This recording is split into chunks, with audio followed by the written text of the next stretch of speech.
अस्सलामु अलैकुम वरहमतुल्लाहि वबरकातुह।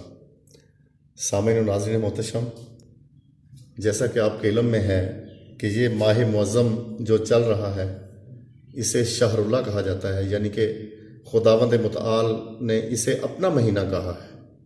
तो इसी महीने में जनाब अमीरुल मोमिनीन अली अलैहिस्सलाम की आमद भी है।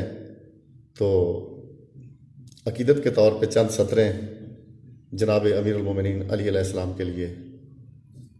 तो याद रहे कि वैसे तो इंसानी फ़हम व शऊर से बाला है इनकी फजीलत बयान करना, लेकिन बंदा नाचीज़ ने भी चंद सतरें लिखी हैं।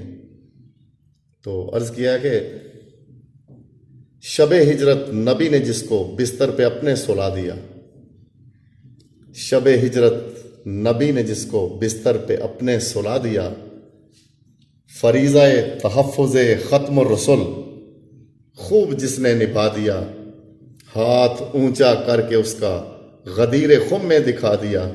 अल्लाह ने बाद अज नबी अली को सबका मौला बना दिया। तो दिल में हो जिसके बुग़्ज़ हैदर कहीं अमा ना पाएगा। दिल में हो जिसके बुग़्ज़ हैदर कहीं अमा ना पाएगा। बग़ैर सनदे विलाए हैदर पुल सिरात से गुजरा ना जाएगा। तो सामान्य नाज़रीन, उम्मीद करता हूँ आपको ये सतरें बहुत अच्छी लगी होंगी। तो इस माह मुअज़्ज़म का सदका खुदावंद मुताल आप सबको अपने हिसारे रहम व फजल में रखे। तो आप शादो आबाद रहें, अपना ख्याल रखिएगा, दुआओं में याद रखिएगा और अज़हार मोहब्बत के तौर पे चैनल को सब्सक्राइब भी कीजिएगा। वस्सलामु अलैकुम वरहमतुल्लाहि वबरकातुहू।